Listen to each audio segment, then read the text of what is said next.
بسم اللہ الرحمن الرحیم۔ ناظرین محترم، میرا سوال پروگرام کے ساتھ میں ہوں اقرار احمد عباسی۔ عربی زبان کا ایک بڑا مشہور مقولہ ہے، من جد وجد۔ جو شخص کوشش کرتا ہے وہ کچھ ضرور پاتا ہے، اور اللہ تعالیٰ نے قرآن مجید میں ارشاد فرمایا والذین جاہدوا فینا لنہدینہم سبلنا۔ جو میرے راستے میں کوشش کرتے ہیں انہیں میں منزل پہ پہنچا دیتا ہوں۔ حج ایک بہت بڑی عبادت ہے۔ اس عبادت میں انسان کے لیے اللہ تعالیٰ نے بہت ساری مشقت رکھی ہے، اور باقی تمام عبادات میں بدنی مشقت ہے یا مالی مشقت ہے، مگر دونوں مشقتیں اللہ تبارک و تعالیٰ نے حج میں جمع کر دی۔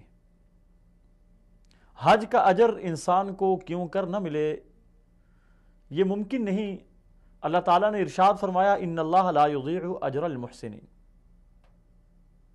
انسان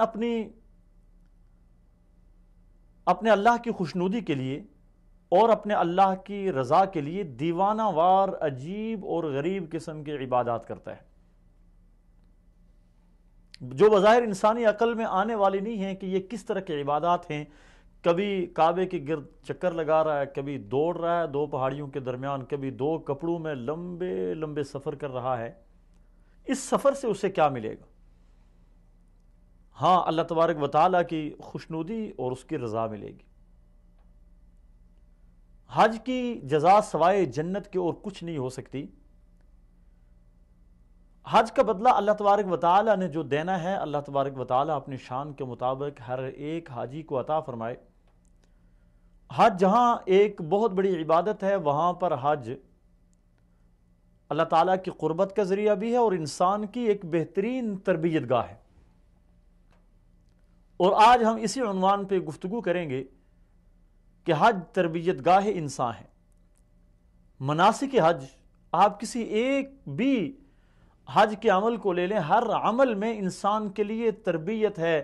یہ سمجھ لیں کہ حج ایک مدرسہ ہے اور ہم سارے کے سارے ایک طالب علم کی حیثیت رکھتے ہیں، وہاں سے ہم نے سیکھنا ہے۔ انسان کو کیا سبق ملتا ہے حج سے؟ بہت ساری نصیحتیں ہیں، بہت سارے عبرت کی چیزیں ہیں، بہت ساری نشانیاں ہیں جو انسان اپنی آنکھوں کے ساتھ دیکھتا ہے۔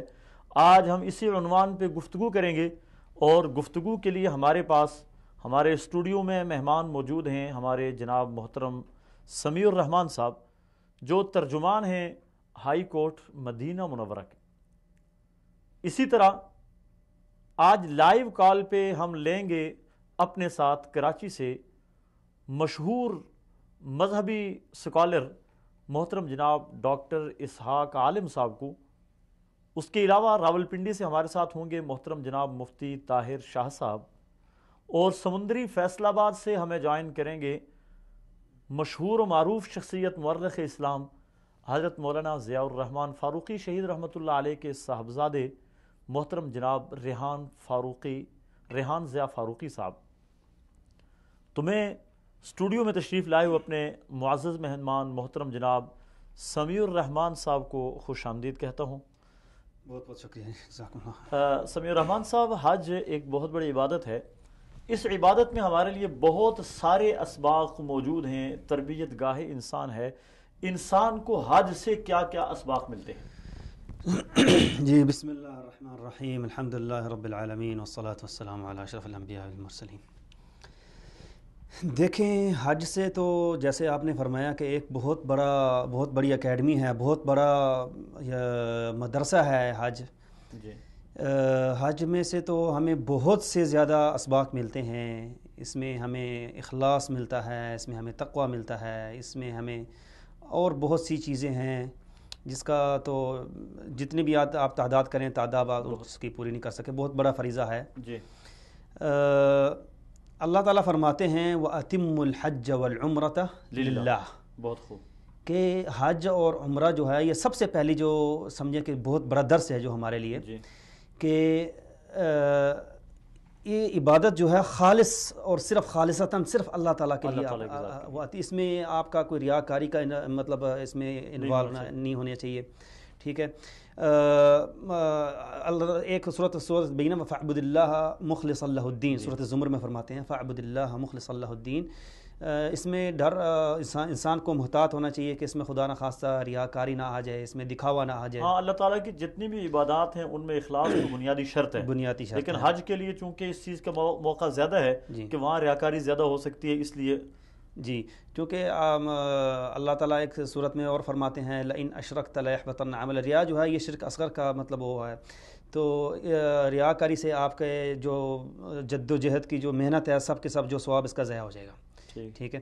تو اس لیے انسان اکثر ہم اپنے حجاج ساتھیوں کو دیکھتے ہیں کہ ان کی کوشش ہوتی ہے کہ جہاں دعا کر رہے ہوتے ہیں وہاں بھی سیلفی بنانے کی کوشش کرتے ہیں. اس میں انسان کو ذرا محتاط ہونا چاہیے. یہ بڑی آپ نے زبردست ایک پوائنٹ کی بات کی ہے جی، جس میں حاجیوں کو بڑے احتیاط سے کام لینا چاہیے جی کہ وہ امور جن میں ریاکاری آتی ہے اور ریاکاری شرک اصغر ہے تو ان سے بچنا چاہیے. میں نے خود دیکھا کئی مرتبہ بڑی اچھی عبادات میں اللہ معاف فرمائے سیلفی نے تو ہمیں تباہ کر کے رکھ دیا. جی جی کہ دعا کرتے ہوئے وہ اپنی سیلفیاں لے رہے ہیں، طواف کرتے ہوئے اپنی سیلفیاں لے رہے ہیں. تو یہ ہے اس میں کیونکہ یہ کیمرے کی آنکھ جو ہے اس کی تو آپ بھی اب جب اکیلے بھی بیٹھے ہوں گے تو آپ کیمرہ دیکھ رہے ہوں گے تو کوشش کریں گے کہ یار میں اچھا دکھوں. اس میں لازماً کچھ نہ کچھ آپ نہ چاہتے ہوئے بھی اس میں انسان کی وہ آ جاتی ہے، خود پسندی آ جاتی ہے، فخر آ جاتا ہے. تو اس میں انسان کو محتاط ہونا چاہیے.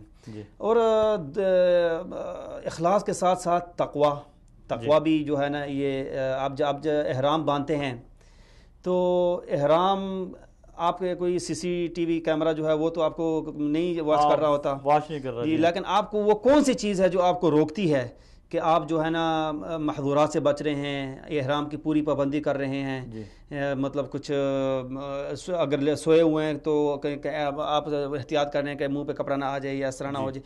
یہ کیا ہے؟ یہ تقویٰ ہے.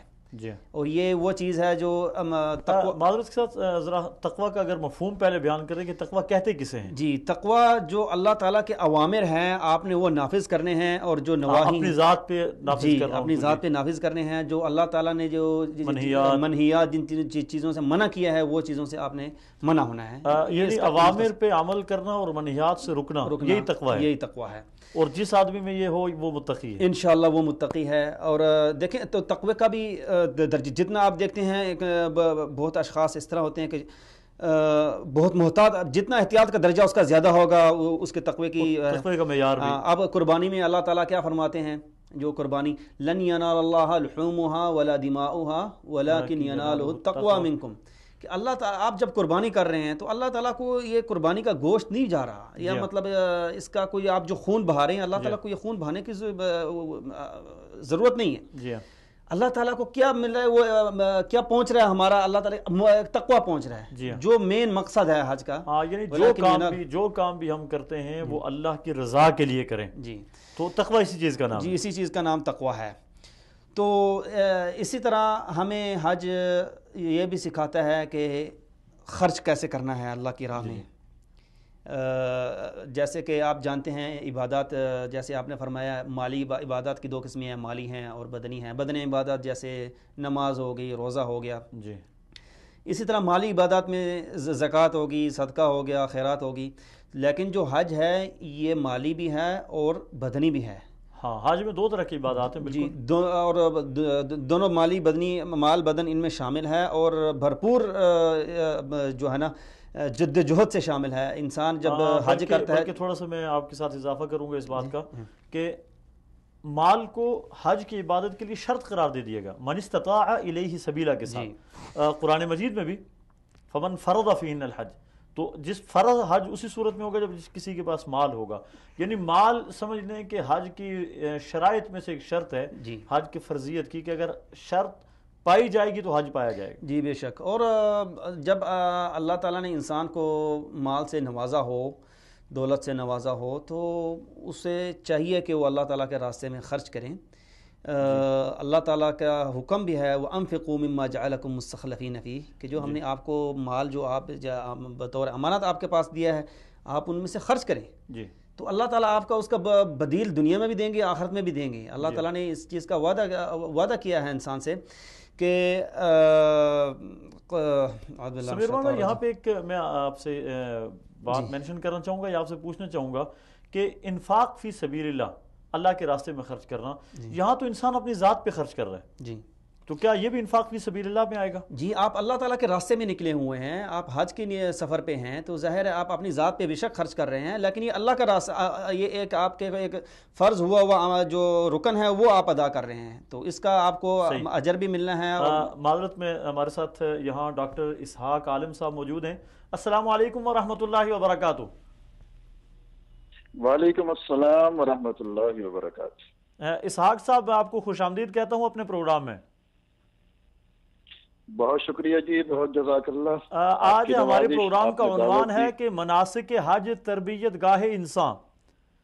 آپ ذرا یہ فرمائیے گا کہ حج کے جتنے بھی مناسک ہیں، حج کے جتنے بھی اعمال ہیں، ان میں انسان کے لیے کیا تربیت کے پہلو نکلتے ہیں؟ بسم اللہ الرحمن الرحیم۔ امام زین العابدین رحمہ اللہ سے طواف کے دوران کسی نے سوال کیا کہ حضرت یہ بتائیں کہ طواف کرنے کا مقصد کیا ہے، ہم کیوں آتے ہیں اس کمرے کے ارد گرد 7 چکر لگا کے فارغ ہو کے چلے جاتے ہیں؟ جی، حضرت نے فرمایا کہ جس وقت اللہ پاک نے سیدنا آدم علیہ السلام کو پیدا کرنے کا ارادہ فرمایا، فرشتوں کے سامنے اس کا اظہار فرمایا، تو فرشتوں نے جواب میں کہا کہ جی قالوا وتجعل فيها من يفسد فيها ويسفك الدماء، کہ یہ تو انسان دنیا میں جانے کے بعد خون خرابہ کریں گے، وہاں اس قسم کے خرافات مچا دیں گے، فساد مچا دیں گے۔ تو یہ بات کہنے کے بعد فرشتوں کو اپنے بات پر تھوڑی سی ناگواری کا احساس ہوا اور سوچنے لگے کہ ہمیں یہ نہیں کرنا چاہیے تھا، اور اللہ تبارک و تعالیٰ کے عرش کے ارد گرد طواف کرنے لگے۔ تو اللہ پاک کو ان کی یہ ادا اور یہ حرکتیں، یہ کام اتنے پسند ہے کہ اللہ پاک نے بالکل آسمان پر ہی ان کے لیے بیت المعمور ایک گھر بنا دی ہے، اور فرشتوں کو حکم فرمایا کہ آپ اس کا طواف کریں، بہت خوب، کہ تاکہ آپ لوگوں نے جو یہ بات کہی ہے اس کے کفارے کے طور پر آپ یہ طواف کریں گے تو ہم آپ کے گناہ اس حوالے سے ہمارے سلسلے میں معاف کر دیں گے۔ صحیح۔ پھر اللہ تبارک و تعالیٰ نے انسان کو پیدا کرنے کے بعد جب اس کو دنیا میں بھیجا تو ظاہر ہے کہ اس بات کی ضرورت تھی کہ انسان بھی گناہ کرے گا تو اس کی بھی گناہوں کی معافی کا کوئی سلسلہ ہونا چاہیے۔ تو بالکل بیت المعمور کی سیٹ پر دنیا میں اللہ پاک نے وہ اپنا ایک بیت اللہ بنوا دیا اور اس کو بنانے کا حکم فرمایا کہ تاکہ انسان بیت اللہ کے ارد گرد طواف کریں، چکر لگائیں، اپنے گناہوں کی معافی مانگیں۔ جی، بہت اچھے۔ حج قدم بقدم آپ کا یہ آج کا یہ موضوع ہے۔ میں یہ کہنا چاہوں گا کہ آپ چاہے طواف کی مثال لے لیں یا سعی کی مثال لے لیں، یا چاہے آپ مینا کی مثال لے لیں، آپ کنکریاں مارنے کی مثال لے لیں، آپ عرفات مزدلفہ وغیرہ کا قیام لے لیں، ان ساری چیزوں کو جب ہم دیکھتے ہیں تو حقیقت یہ ہے کہ یہ ساری عبادات اور ایک حاجی کے یہ سارے مناسک ہمیں عقل کے بالکل خلاف تصور ہوتے ہیں۔ جی، لیکن اللہ پاک نے یہاں ان اعمال کے ذریعے سے ہمیں جو بہترین سبق عطا فرمایا ہے وہ یہ عطا فرمایا ہے کہ ہماری بندگی اور عبادت میں آپ کی عقل اس کو قبول کرے یا نہ کرے، آپ نے وہ کام کرنا ہے جو ہم نے آپ کو حکم دے دیا ہے۔ بہت اچھے۔ چاہے آپ کوئی بھی مثال آپ لے لیں، عرفات کے میدان میں لے لیں، وہاں کنکریاں مارنے کو لے لیں، ابراہیم علیہ السلام کو شیطان نے وہاں بہکانے کی کوشش کی تھی، سیدنا ابراہیم نے وہاں شیطان کو کنکریاں ماری تھیں۔ اللہ پاک کو وہ ادائیں اتنی پسند آئیں کہ اس امت کے حاجیوں میں بھی ان چیزوں کو جو ہے برقرار رکھا۔ آج کا حاجی اگر یہ سوچنے لگے کہ جی ابراہیم علیہ السلام کو تو اس وقت شیطان نے بہکایا تھا، ہمارے سامنے تو کوئی شیطان نہیں ہے، ہمیں تو شیطان نہیں بہکارا، تو حقیقت میں یہ بھی شیطان کا ہی بہکاوا ہوتا ہے، یہ بھی شیطان ہی کا وسوسہ ہوتا ہے۔ جی جی، جو کہ شیطان حاجی کے دل میں ڈالتا ہے کہ تم مجھے کیوں کنکریاں مار رہے ہو۔ ابراہیم علیہ السلام نے اگر ماری تھی تو اس کی وجہ تھی۔ تو حقیقت یہ ہے کہ یہ ساری عبادات ہماری عقل کے بالکل خلاف ہیں، لیکن اللہ تبارک و تعالیٰ کی عبادت اور بندگی کا اگر انسان تصور کرے تو یہ اس کے بالکل خلاف نہیں ہے، اور حج کے ان تمام مناسک سے۔ جی ڈاکٹر صاحب، ان میں ہمارے لیے تربیت کیا ہے ان تمام اعمال میں، یا سارے انسانوں کے لیے، مسلمانوں کے لیے حج کے ان مناسک میں تربیت کیا ملتی ہے انسان کو؟ دیکھیں، یہ ایک بہت بڑی تربیت یہ ملتی ہے کہ نظم و نسق آپ کو حج کے مناسک میں نظر آئے گا۔ جی کہ انسان لاکھوں حجاج کتنے نظم و نسق کے ساتھ چل رہے ہوتے ہیں، جی یہ ایک بہت بڑی تربیت ہوتی ہے۔ اللہ تعالیٰ انسانوں کو دکھانا چاہتا ہے کہ ہر کام کے ایک ٹائم پیریڈ ہوتا ہے، ہر کام کی ایک ترتیب ہوتی ہے، اس ترتیب کے ساتھ آپ اس کو لے کر چلیں گے تو آپ دنیاوی کاموں میں بھی ترقی نصیب ہوں گی۔ جی ایک بات، اس کے ساتھ ساتھ دوسری بات یہ ہے کہ مسلمانوں کا ایک بہت بڑا اجتماع ہوتا ہے۔ جی مسلمانوں کی جمعیت کو عالم کفر کے سامنے اجاگر کرنا ہوتا ہے، ان کے سامنے ظاہر کرنا ہوتا ہے کہ مسلمان باہم مل کر لبیک اللہم لبیک یہ صدائیں لگاتے ہیں، گویا کہ وہ اللہ تبارک و تعالیٰ کی ہر قسم کی عبادت کے لیے اپنے آپ کو تیار رکھتے ہیں۔ جی یہ حاجیوں کی طرف سے ایک اعلان ہوتا ہے کہ جی اللہ پاک ہمیں جو بھی حکم فرمائیں گے ہم نے اس کے سامنے اپنا سر جھکا دینا ہے اور اس کی اطاعت کرنی ہے۔ تو بندگی کا، عبادت کا سلیقہ انسان کو حج کے ذریعے سے ملتا ہے، کاموں میں نظم و نسق کا سلیقہ انسان کو حج کے کاموں میں ملتا ہے۔ جی کافروں کے سامنے، کافروں کے سامنے اپنی جمعیت کا مظاہرہ ہوتا ہے، اور اس کے علاوہ دور دراز سے مسلمان مختلف ممالک سے آتے ہیں اور مسلمانوں کو مختلف ممالک سے آئے ہوئے اپنے مسلمان بھائیوں سے ملاقات کا شرف ملتا ہے۔ دوسرے مسلم ممالک یا کفری ممالک جہاں مسلمان رہتے ہیں وہاں کے حالات کا اندازہ ہوتا ہے، ایک دوسرے سے یہ لوگ خبردار رہتے ہیں۔ ظاہر ہے کہ یہ بھی ایک بہت بڑا معاملہ ہوتا ہے، ایک بہت بڑا سبق ہوتا ہے جو ہمیں حج کے ذریعے سے مل رہا ہوتا ہے، معلومات مل رہی ہوتی ہیں۔ ایک بہت بڑا فائدہ یہ بھی ہوتا ہے کہ غرور اور تکبر کا جو خاتمہ حج کے ذریعے سے اللہ پاک فرماتے ہیں، کسی اور عبادت میں ہمیں اس کا کوئی اس قسم کا مظاہرہ نظر نہیں آتا کہ 1,00,000 پتی ہو یا کروڑ پتی ہو یا امیر ہو یا غریب ہو، وہ دو چادروں میں لپٹا ہوا آتا ہے، اس کو کسی بھی قسم کا پروٹوکول نہیں ملتا۔ جو پروٹوکول غریب کو ملتا ہے وہی امیر کو مل رہا ہوتا ہے، جو امیر کو ملتا ہے وہی غریب کو مل رہا ہوتا ہے۔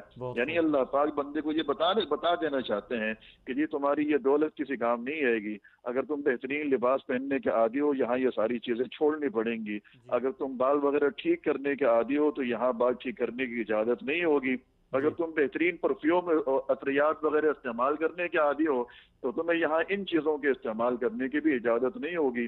بالکل پراگندہ حال آ کر ہمارے سامنے جھکو گے، عبادت کرو گے تو تمہارے اندر انسانیت بھی آئے گی، اور انسانیت کے ساتھ ساتھ اسلام کے جو تقاضے ہیں وہ بھی اس کے اندر پورے ہو جائیں گے۔ بہت اچھے، بہت خوب۔ ڈاکٹر صاحب یہ بتائیے گا کہ اس وقت پوری دنیا میں ایک پروپیگنڈا کیا جا رہا ہے اور اس کے پیچھے ایک پوری لابی موجود ہے، لوگوں کی ذہن سازی کی جا رہی ہے کہ حج پہ اتنا زیادہ خرچ کرنے کے بجائے کسی غریب کی مدد کر دو، کسی غریب کی بیٹی کے جہیز کا بندوبست کر دو، اور کسی کا چولہا بھجا ہوا ہے وہ چولہا جلا دو۔ اس کو آپ کس نظر سے دیکھتے ہیں؟ ان لوگوں سے میں یہ کہنا چاہتا ہوں کہ آپ لوگ جو اپنی شادیوں کے اوپر لاکھوں روپے خرچ کر دیتے ہیں وہ کیوں کسی غریب کے اوپر خرچ نہیں کر دیتے ہیں؟ جی ہاں، اپنے دنیاوی آسائشوں کے اوپر، اپنے مکانوں کے اوپر، اپنی گاڑیوں پر، اپنے لباس پر، اپنے نوشی پر، اپنی دنیاوی تفریح پر، عیاشیوں پر اتنا جو لاکھوں کروڑوں، صرف کراچی، میں کراچی سے تعلق رکھتا ہوں، صرف کراچی شہر کی اگر آپ مثال لے لیں تو یہاں مہینے میں اربوں روپے شادیوں کے اوپر خرچ ہو جاتے ہیں، سالانہ اربوں روپے خرچ ہو جاتے ہیں۔ یہ اربوں روپے یہ سنت کے مطابق اپنے بچوں بچیوں کی شادیاں کرا کے یہ اربوں روپے ماہانہ کی بنیاد پہ غریبوں پر خرچ کر دے تو ہمارا غریب کتنا اللہ پاک کے حکم سے ایک اچھی حالت میں آ جائے گا۔ وہ آج زکوٰۃ لینے والا ہے، کل زکوٰۃ دینے کے اوپر آ جائے گا۔ تو ظاہر ہے کہ یہ لبرل قسم کے لوگ ہوتے ہیں جنہیں اسلام کے احکامات پر اعتراض کرنے کے لیے کوئی نہ کوئی بہانہ چاہیے ہوتا ہے۔ ظاہر ہے کہ عبادات کے اوپر انسان مال خرچ کرتا ہے تو یہ انسان کے لیے ایک بہت بڑی سعادت والی بات ہوتی ہے، ریا نہ ہو، اس میں کسی بھی قسم کا دکھلاوا نہ ہو، اللہ پاک اس کو قبول کرتے ہیں۔ اب یہ کہنا کہ جی یہ پیسہ آپ کسی غریب کے اوپر خرچ کر دیں، یہ میں سمجھتا ہوں کہ بیکار کی باتیں ہیں، فضول باتیں ہیں۔ ایسا ایک آدمی کے اوپر حج ہی کرے گا اور وہ اللہ تعالیٰ کے گھر ہی جائے گا، وہ یہ نہیں کر سکتا کہ اپنا پیسہ کسی غریب کو دے دے اور جو ہے وہ خود اپنے حج سے ہی محروم ہو جائے۔ تو ہمیں دنیاوی معاملات جو ہماری فضول خرچیاں ہیں اب ان چیزوں کی طرف ذرا غور کریں، ان چیزوں کو دیکھیں اور اپنا وہ پیسہ بچا کر غریبوں کے اوپر خرچ کریں، تو اس سے بھی میں سمجھتا ہوں کہ بہت بڑا فائدہ ہوگا۔ بہت شکریہ۔ حجۃ الوداع کا خطبہ وہ انسانی تربیت میں کیا کردار ادا کر رہا ہے 1400 سال سے؟ حجۃ الوداع کا خطبہ انسانی تربیت میں ایک بہت اہم کردار ادا کرتا ہے، جس میں رسول اکرم صلی اللہ تعالی علیہ وسلم نے ایک حکم یہ ارشاد فرمایا کہ دین کی تعلیم اور دین کی آدمی ہونی چاہیے، ہر جگہ اللہ تعالیٰ کے پیغام پہنچ جانا چاہیے۔ اور دوسری ایک بہت بڑی اہم بات جو نسلی اور قومی تفاوت اس زمانے میں جو کافی حد تک سرکار دو عالم صلی اللہ تعالی علیہ وسلم نے ختم کر دیا تھا، اسی قبائلی بنیاد اور اقتصادی بنیاد پر اس تفاوت کا اللہ کے رسول نے فرمایا، اور اسی حجۃ الوداع اکرم صلی اللہ علیہ وسلم نے صحابہ کرام کو یہ فرمایا کہ جس طریقے سے آج امیر اور غریب آپس میں برابر ہیں، ایک گورا اور ایک سیاہ فام آپس میں برابر ہیں، بعد میں آنے والی نسلوں میں بھی یہی تربیت ہونی چاہیے۔ اور جو اصل جو اللہ تعالیٰ کے ہاں کا معیار ہے، ذالک وہ نہ قبائل کی وجہ سے ہے، نہ لسانیت کی وجہ سے ہے، نہ کسی اور قومیت کی بنیاد پر ہے، بلکہ خالصتاً اللہ تعالیٰ کی عبادات کی بنیاد پر ہے اور تقوی پرہیزگاری کے بنیاد پر ہے۔ تو حجۃ الوداع کا جو خطبہ ہے وہ ہماری زندگی پر ایک بہت بڑے اثرات مرتب کرتا ہے، کہ جو غرور کا خاتمہ کرتا ہے، تکبر کا خاتمہ کرتا ہے، ہمیں تواضع، عاجزی، انکساری کی طرف دعوت دیتا ہے۔ جزاک اللہ، بہت شکریہ ڈاکٹر صاحب آپ کا، آپ نے ہمیں جوائن کیا، ہم آپ کے شکر گزار ہیں۔ ڈاکٹر صاحب ہمارے ساتھ بڑی اچھی اور موضوع کی مناسبت سے بڑی مدلل گفتگو کر رہے تھے۔ حج انسان کی زندگی میں کیا کیا انقلاب برپا کرتا ہے، جس طرح ڈاکٹر صاحب نے کہا کہ حج ہمیں عاجزی بھی سکھاتا ہے، انکساری بھی سکھاتا ہے، تواضع بھی سکھاتا ہے، اخلاص بھی سکھاتا ہے، اور ایک بڑی اچھی بات کی طرف ڈاکٹر صاحب نے نشاندہی کی ابھی آخر میں، کہ ایک لابی ہے جو باقاعدہ طور پہ ایک کام کر رہی ہے کہ لوگوں کو مختلف ٹی وی پروگرامات کے ذریعے یا کیا کہیں اس کو سوشل میڈیا کے ذریعے باقاعدہ راغب کر رہے اس بات کی طرف کہ حج پر نہ جاؤ، قربانی کے لیے جانور نہ خریدو، اور قربانی کا جانور خریدنے کے بجائے کسی کی غریب کی مدد کر دو۔ تو آپ کیا سمجھتے ہیں، یہ ایک باقاعدہ کوئی سازش نہیں ہے؟ جی یہ تو سازش چلتی آئی ہے آج تک اور آگے بھی چلتی رہے گی۔ اس کا تو ذکر قرآن پاک میں بھی آیا تھا، وَيَصُدُّونَ عَنْ سَبِيلِ اللَّهِ، کہ اللہ تعالیٰ کے راستے میں جو ہیں ان کو روکتے رہیں گے۔ ان سے پہلے بھی اس تاریخ میں پہلے بھی اس طرح کے لوگ بہت گزرے ہیں جو حجاج کرام کو جاتے ہوئے بھی لوٹ لیا کہ آپ وہاں آگے تک نہ جائیں۔ تو یہ تو ایک چھوٹا سا، میرے خیال میں اگر اس کو ہم پچھلی تاریخ میں لے کے جائیں تو یہ جو شیطان نے حضرت ابراہیم علیہ السلام کو ذبح کرنے سے روکا کہ کوئی بیٹے کو بھی ذبح کرتا ہے، کوئی عقل کا کام کرو۔ جی تو یہ اکثر یہ لوگ وہی ڈاکٹر صاحب والی بات ہے کہ عقلی دلیل سے چلتے ہیں کہ عقل ہے اس چیز کو، حالانکہ اس میں جب ایک فرض ہے، ایک شریعت کا حکم ہے، تو وہاں آپ نے اپنی عقل استعمال نہیں کرنی، وہاں اللہ تعالیٰ نے جو حکم دیا آپ نے وہ حکم نافذ کرنا ہے۔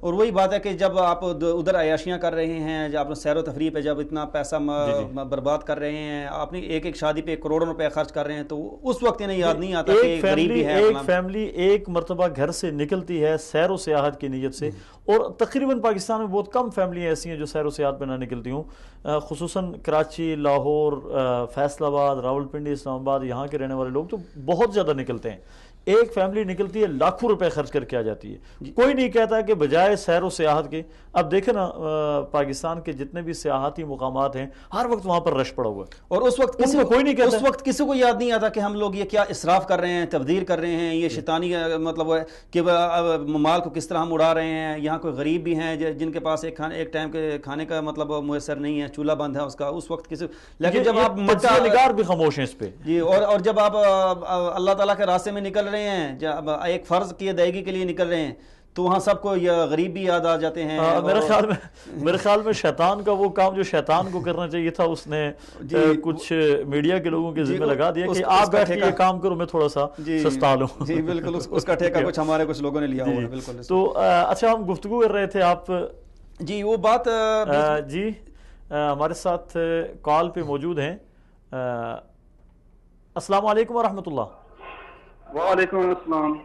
حاجی ریاض صاحب، آپ مکہ سے ہمارے ساتھ کال پہ موجود ہیں. آپ حج کے لیے تشریف لائے ہوئے ہیں. اللہ تعالیٰ آپ کے اس سفر کو اپنی بارگاہ میں قبول فرمائے. آمین. آپ بتا سکتے ہیں آپ اس وقت کہاں پہ ہیں؟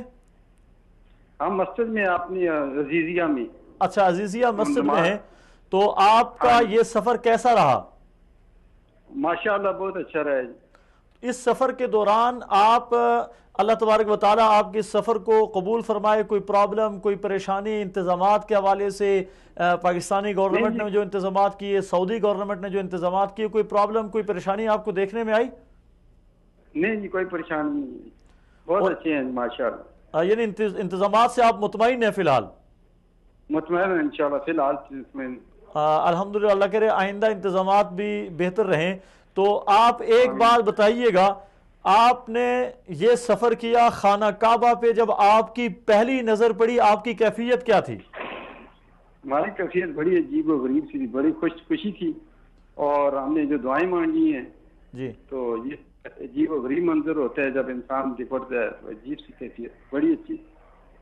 تو اور ایک حاجی کے لیے حج کا سفر بہت بڑی سعادت کی بات ہے، لیکن کہتے ہیں کہ قبولیت کی علامت یہ ہے کہ حج کے بعد انسان کی زندگی تبدیل ہو جائے. کیا آپ اس قسم کا کوئی جذبہ رکھتے ہیں؟ انشاءاللہ جی بالکل رکھتے ہیں. کیا جذبہ، اگر آپ الفاظ میں بیان کر دیں؟ ہم چاہتے ہیں جی ہم بالکل نیک زندگی گزاریں، اچھے طریقے سے زندگی گزاریں، بسر کریں، اور جی جہاں تک لوگ انسان کی بھلائی کریں اور برے کاموں سے رکیں. تو ہماری یہی خواہش ہے. اللہ تعالیٰ دنیا میں. کیا ہم یہ کہہ سکتے ہیں کہ آپ نے اللہ کے در پہ حاضری دے کے اپنے رب کو راضی کر لیا ہے؟ ہاں جی کہہ سکتے. جی جزاک اللہ، بہت شکریہ محترم ریاض صاحب. اللہ تعالیٰ آپ کے اور آپ کے جتنے بھی دوست آپ کے ساتھ آئے ہیں سب کے سفر حج کو قبول فرمائے. یہ ہمارے لیے بھی سعادت کی بات ہے کہ وہ لوگ جو اللہ تعالیٰ کے منتخب لوگ ہیں، اللہ تعالیٰ نے چن چن کے بھیجا ہے نا. اب پوری دنیا کی پاپولیشن میں چند لوگوں کو اللہ تعالیٰ نے منتخب کر کے بھیجا ہے. تو یہ ہمارے لیے سعادت کی بات ہے کہ ہمارے ساتھ میرے خیال میں دنیا میں کتنے 6 کروڑ یا 8 کروڑ، مجھے ہنسا یاد نہیں ہے، پر اتنے مسلمان ہیں اس وقت نہیں عرب کے، یا 6 ارب، معذرت 6 ارب یا 6 ارب نہیں، 1 ارب کے قریب شاید مسلمانوں کی تعداد ہے جی. تو ان میں سے آپ پرسنٹیج نکالیں تو میرے خیال میں کتنا پرسنٹ ہوگا جو مطلب بہت منتخب لوگ ہیں، بہت خوش قسمت لوگ ہیں جنہیں اللہ تعالیٰ نے موقع دیا ہے. جی. تو جہاں تک ہم وہ پہلے بات کر رہے تھے اس کی اللہ تعالیٰ کے راستے میں خرچ کرنے کی، وہ دلیل جو تھی اس کی وما انفقتم من شیء، یعنی حج میں جو تربیت گاہ ہمارے لیے اس میں ایک تربیت یہ بھی ہے کہ اللہ تعالیٰ کے راستے میں خرچ کرنے کا انسان کے اندر جذبہ پیدا ہوتا ہے. تو ایک طرف تو اللہ تعالیٰ انسان کو ترغیب دے رہے ہیں کہ آپ جو اللہ کے راستے میں خرچ کرو گے اس کا اللہ تعالیٰ آپ کو دنیا میں بھی اور آخرت میں بھی نعم البدل عطا فرمائیں گے. دوسری جانب اللہ تعالیٰ فرما رہے ہیں شیطان ہمیں کیا وسوسہ ڈال رہا ہے کہ الشیطان یعدکم الفقر ویأمرکم بالفحشاء. شیطان ہمیں غریبی کی جو ہے نا دھمکیاں دیتا ہے کہ آپ پیسہ خرچ کرو گے تو آپ فقیر ہو جاؤ گے. آپ یعدکم الفقر ویأمرکم بالفحشاء، جس طرح کے بعض لوگ حج کے لیے منع کرتے ہیں کہ یار آپ جو اتنا پیسہ خرچ کرو گے تو اتنا پیسہ پھر دوبارہ کیسے جمع کرو گے، کیا کرو گے. تو جب اللہ تعالیٰ فرما رہے ہیں، آپ صلی اللہ علیہ وسلم نے کیا فرمایا، من ترک شیئا للہ عوضہ اللہ خیرا منہ، جو اللہ تعالیٰ کے راستے میں خرچ کرے یا اللہ تعالیٰ کے راستے میں کوئی مال چھوڑ دے تو اللہ تعالیٰ اس کو نعم البدل عطا فرمائیں گے. جی. تو اس میں شک نہیں ہے کہ انسان جب، اور پیسے کی خصوصیت جو ہے، انسان کی فطرت ہے کہ مال دولت اکٹھا کرنا، جتنا زیادہ ہو جائے مال اتنا انسان کی پیاس بھی بڑھتی ہے، ہر ایک کے اندر ہرس. جی. لیکن دوسری جانب جو مال میں ایک ایسی خاصیت ہے جو کسی کے پاس نہیں ٹھہرتا، چاہے آپ اربوں ڈالر بھی اکٹھا کر لیں آپ کے پاس وہ جمع نہیں رہتا، کسی نہ کسی صورت میں آپ سے جو ہے نا منتقل ہو جانا ہے، یا چاہے آپ خرید و فروخت کی صورت میں ہو جائے گا یا پھر وراثت کی صورت میں ہو جائے گا، کسی نہ کسی صورت میں وہ مال جو ہے نا آگے منتقل ہو جائے گا. جی. تو اس لیے انسان کو جو ہے نا اللہ تعالیٰ کے راستے میں خرچ کرنے میں کچھ متردد نہیں کرنا چاہیے، بالکل دل کھول کے اللہ تعالیٰ کے راستے میں خرچ کرنا چاہیے. حج ہمیں ایک اور بہت بڑا سبق سکھاتا ہے جو کہ ہے جہاد نفس، اپنے آپ پہ مجاہدہ کیسے کرنا ہے آپ نے. دیکھیں آپ جب آپ نے گھر میں آپ اپنے بیڈ روم میں سو رہے ہوتے ہیں، اے سی چل رہا ہوتا ہے، ٹھیک ہے جی، آپ کے بچے بھی خاموش ہوتے ہیں کہ جو والد صاحب آرام کر رہے ہیں، سو رہے ہیں، اور آپ کا جو فوم ہے وہ بھی برانڈیڈ ہے، آپ نے کھڑکی پہ بھی ماشاءاللہ وہ پردہ بھی وہ والا لگایا ہوا، ڈارک والا، کہ بس روشنی بالکل آئے ہی نہ اندر. تو دوسری اور آپ کا جو شاندار قسم کا اٹیچ باتھ روم، آرام دہ ہمارے پاس ساری آرام دہ ماحول ہے آپ کا. دوسری جانب آپ جب حج پہ آتے ہیں تو 50 سینٹی گریڈ میں آپ نے دھوپ میں آپ نے طواف بھی کرنا ہے، آپ نے مزدلفہ میں، مینا میں، عرفات میں، خصوصاً مزدلفہ میں جب آپ مینا سے عرفات سے واپس آئیں گے تو فٹ پاتھ پہ سونا ہے آپ نے. میں سمجھتا ہوں عرفات اور مزدلفہ انسان کی بہترین تربیت کرتے ہیں، خصوصاً جو آپ نے عنوان لیا جہاد بن نفس کا. جی اب سے آپ دیکھیں قوافل پہ قوافل گزر رہے ہیں، آپ ادھر ابھی آپ اتنے تھکے ہوئے ہیں، پچھلے 1-1.5 دن سے یا 2 دن سے آپ نے آرام بھی نہیں کیا، طواف کیا ہے، سعی کیا ہے، آپ ادھر مینا میں یوم ترویہ میں آئے ہیں، پورا 1 دن گزارا ہے، پھر آگے صبح اٹھ کے آپ عرفات میں گئے ہیں، عرفات میں آپ نے بڑی مشکل سے ظہر تک پہنچے ہوں گے، پھر آگے وہی دن تھا آپ کا دعاؤں کے لیے، آپ کی درخواستیں جو آپ نے کرنی تھی اللہ تعالیٰ سے. اچھا شام سے پھر آپ مزدلفہ میں ہیں، ابھی آپ کی ہلکان حالت ہے، آرام کر رہے ہیں ابھی، اور وہ عبادت کی رات بھی ہے.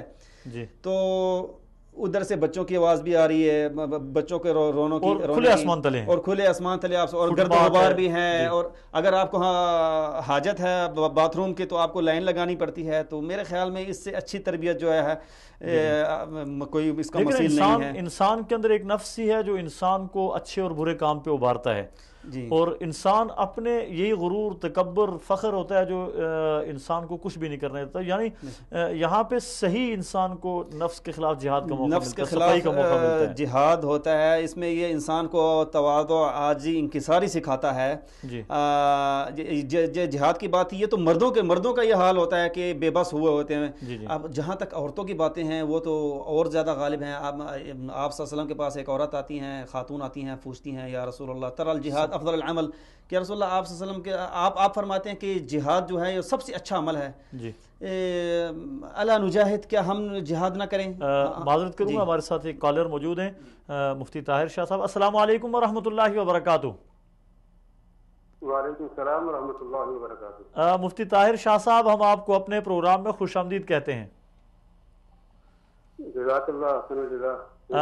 مفتی صاحب، ہمارا پروگرام میرا سوال چل رہا ہے، پروگرام کا عنوان ہے مناسک حج تربیت گاہ انسان، کہ حج کے جتنے بھی مناسک ہیں ان میں انسان کے لیے بڑی زبردست قسم کی تربیت ہے.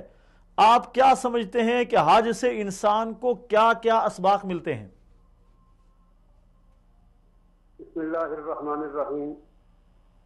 حج کیا ہے؟ حج انسان کی خدا پرستی اور عبادت کا قدیم طریقہ ہے.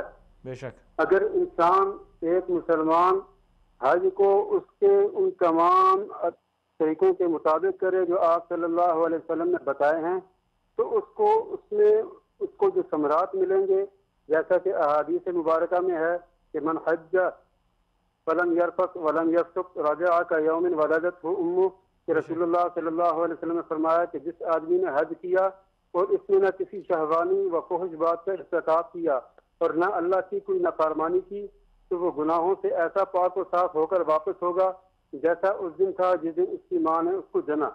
تو حج کا جو مطمع نظر ہے کہ اگر وہ اصول اور ضوابط کے مطابق کرے تو اللہ پاک اس کو اس طرح لٹائے گا جس طرح وہ ماں کے پیٹ سے ابھی پیدا ہوا ہے.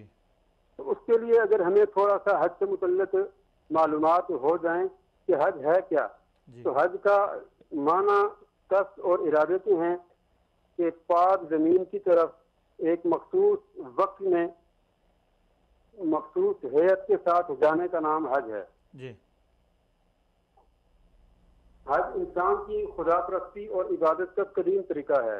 اس سے مقصد خاص مذہبی قصد اور ارادہ سے کسی مقدس مقام کا سفر ہے، لیکن اسلام میں حج کی نیت کے ساتھ ایک معین وقت پر درویشانہ لباس میں ملبوس ہو کر دیوانوں کی طرح اللہ کے دربار میں حاضر ہو اور مخصوص مقامات پر حاضر ہو کر مقررہ افعال پر سر انجام دے۔ جی جی حج ایک انوکھا اور مقدس سفر ہے۔ جی آواز آ رہی ہے جی آپ؟ جی جی جی فرمائیں۔ جی، تو حج سے متعلقہ بلکہ ہر عمل سے متعلق ایک اصولی حقیقت ملحوظ رہے، وہ یہ کہ ہر کام کے کرنے کے کچھ شرائط اور آداب ہوتے ہیں۔ جب تک وہ شرائط اور آداب پوری طرح ملحوظ نہ رکھے جائیں وہ عمل نتیجہ خیز نہیں ہوتا۔ بے شک یہی حال حج کا بھی ہے کہ بلا شبہ اس کی برکتیں بے پایا ہیں۔ یہ ایک ہی چیز زمین اور آسمان کی تمام سعادتیں بخش سکتی ہے، لیکن اس وقت جب یہ اپنے شرائط اور لوازم کے ساتھ وجود میں آئے، یہ نہیں کہ اس کے مناسک جس طرح جی چاہے ادا کریں پھر ماتم کریں کہ اس کے ثمرات اور برکات سے محروم رہ گئے۔ یہ ایسے ہی ہے کہ جیسے زمین میں بیج جس طرح جی چاہے پھینک دے پھر ماتم کرے کہ بیج سارے ضائع ہو گئے لیکن حاصل وصول کچھ نہیں ہوا۔ اسی طرح حج سے فیض تو بقدر استعداد ہوتا ہے، اور استعداد کے لیے پہلے حج کے لیے معلومات لی جائیں کہ حج کیا کیسے جاتا ہے۔ جی ہمارے حاجی بھائیوں میں سے جو عوام الناس ہیں ان کے ساتھ ایک بڑا المیہ یہ ہے کہ وہ شاعر اسلام، شاعر حج کی حقیقت سے بے خبر رہتے ہیں۔ جی حج کے سلسلے میں جو بڑی آفت دیکھنے میں آتی ہے کہ وہ اس کی روح سے اور اس کی حقیقت سے بالکل بے خبر رہتے ہیں۔ لوگ عقیدت کے جذبے کے ساتھ جاتے ہیں اور معلم حضرات جو ان کو رسوم ادا کرا دیتے ہیں آنکھ بند کر کے ان کو ادا کرتے چلے آتے ہیں۔ نہ حج اور عمرے کا فرق معلوم ہوتا ہے، نہ طواف کی حقیقت کا پتہ ہوتا ہے، نہ حجر اسود کا بوسہ لینا یا استلام کرنے کا معلوم ہوتا ہے، نہ یہ معلوم ہوتا ہے کہ سعی کیوں کی جاتی ہے، قربانی کی اصلی روح کیا ہے، رمی جمرات سے ہمارے اندر اس روح کو زندہ اور بیدار رکھنا مقصود ہے، اجتماع علاقات کی حقیقت کیا ہے۔ الغرض جتنے بھی شاعر ہیں عام طور پر لوگ ان کو محض رسوم کے طور پر ادا کرتے ہیں، ان کی معنویت کا کسی کو پتہ نہیں، نہ اس چیز سے لوگوں کو آگاہ کرنے کا کوئی معقول انتظام ہے۔ اس موقع پر میں وصال کا شکر گزار ہوں، اس کی انتظامیہ اور کارکنان کو مبارک پیش کرتا ہوں اور خراج تحسین بھی پیش کرتا ہوں، اور امت کی طرف سے ان کا شکریہ بھی ادا کرتا ہوں کہ وصال موقع بہ موقع امت کی رہنمائی کا فریضہ سر انجام احسن انداز سے دے رہا ہے، اور آج کی نشست بھی اسی عنوان پر مستمر ہے۔ آپ کے سوال کی طرف آتے ہیں کہ حج اسلام کے بنیادی فرائض میں سے ایک اہم فرض ہے، اور جو شخص استطاعت کے باوجود حج نہیں کرتا تو بلا شبہ اسلام کی ایک عظیم عبادت میں کوتاہی کا ارتکاب کرتا ہے۔ الحمدللہ اللہ کا شکر ہے کہ لوگوں میں اس فرض کی ادائیگی کا احساس موجود ہے۔ لوگ بہت قرض و جو اور مشقت اٹھانے کے بعد مرکز عبادت یعنی بیت اللہ شریف پہنچتے ہیں، لیکن افسوس کہ اکثر لوگ اس عظیم عبادت کے ثمرات اور برکات سے سما حق کو فائدہ نہیں اٹھا پاتے۔ اس کی وجہ یہ ہے کہ وہ مناسک حج کی ادائیگی کے طریقوں سے بے خبر بھی ہوتے ہیں اور اس کے شاعر اور مناسک کی روح اور حقیقت سے ناآشنا بھی۔ یہ امر ملحوظ رہے کہ قرآن و حدیث میں حج کے مقامات اور مناسک کے لیے شاعر کا جو لفظ استعمال ہوا اس حقیقت پر شاہد ہے کہ اس کے مقصود اصلی و معانی حقائق ہیں جو ان کے ذریعے ہمیں سمجھائے گئے ہیں۔ شاعر شاعرہ کی جمع ہے جو کسی معنوی اور روحانی حقیقت کو محسوس کرانے اور یاد دلانے کے لیے مقرر کی گئی ہے۔ چنانچہ حج کے سلسلے کی ہر چیز کسی نہ کسی معنوی اور روحانی حقیقت کی تعبیر ہوتی ہے۔ اسی وجہ سے اس کی حقیقی برکت اس کی صورت میں آدمی کو حاصل ہو سکتی ہے جب کسی شاعرہ کی ادائیگی کے وقت آدمی اس معنویت کو جو اس شاعرہ کے اندر مضمر ہے اپنے اندر جذب کرے۔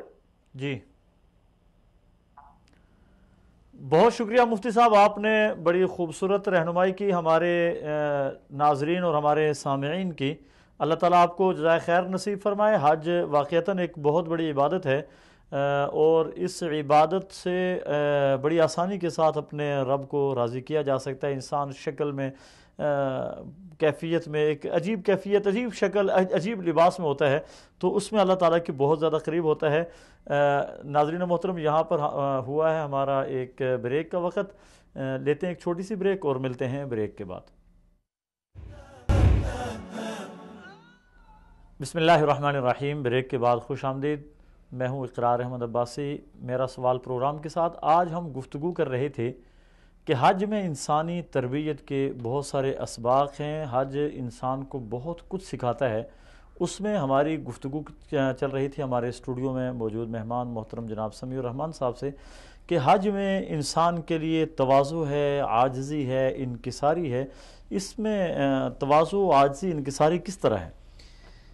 جی دیکھیں، آپ دیکھتے ہیں کہ حج میں آپ صلی اللہ علیہ وسلم نے فرمایا من تواضع للہ رفعہ اللہ، تو جو اللہ تعالیٰ کے سامنے جھکے گا اللہ تعالیٰ اس کو بلند فرمائیں گے۔ جی، تو اب حج میں دیکھتے ہیں، حج میں جنرل بھی آتے ہیں، کرنل بھی آتے ہیں، بریگیڈر بھی آتے ہیں، منسٹر بھی آتے ہیں، امیر وزیر سب آتے ہیں۔ تو بس وہی ہے، ایک چادر اوپر انہوں نے اوڑھی ہوتی ہے اور ایک چادر باندھی ہوتی ہے نیچے۔ جی، تو جو منسٹر ہیں یا چاہے کوئی جنرل کرنل ہے، ان کے سٹار تو نہیں لگے ہوئے ان کے احرام پہ سٹار تو کسی کے نہیں لگے ہوتے، اور نہ کسی کا بیج لگا ہوا ہے کہ یہ فلاں منسٹر ہیں یا فلاں ایسا۔ وہی جس طرح کہ ایک عام غریب آدمی وہاں مطلب حج کر رہا ہے، اسی طرح امیر جو منسٹر ہے وہ بھی کر رہا ہے، اور ننگے پاؤں اللہ تعالیٰ کے گھر کا طواف کر رہے ہیں، اللہ تعالیٰ سے اللہم انک تعلم ما نعلم جو دعا بھی فرما رہے ہیں، آپ کی درخواستیں اللہ تعالیٰ کے حضور پیش کر رہے ہیں۔ تو یہ عاجزی سکھاتا ہے۔ اور جتنا بھی آپ دیکھ رہے ہیں کہ اعوذ باللہ من الشیطان الرجیم، عاجزی انکساری ہے طبیعت میں انسان کی، بالکل ایسا۔ جی، آپ دیکھتے ہیں کہ اللہ تعالیٰ نے فرمایا ہے یا ایھا الناس انتم الفقراء الی اللہ۔ جی، تو یہ حقیقی صورت اس کی بنتی ہے۔ آپ جب دیکھتے ہیں کہ ایک جو ہے نا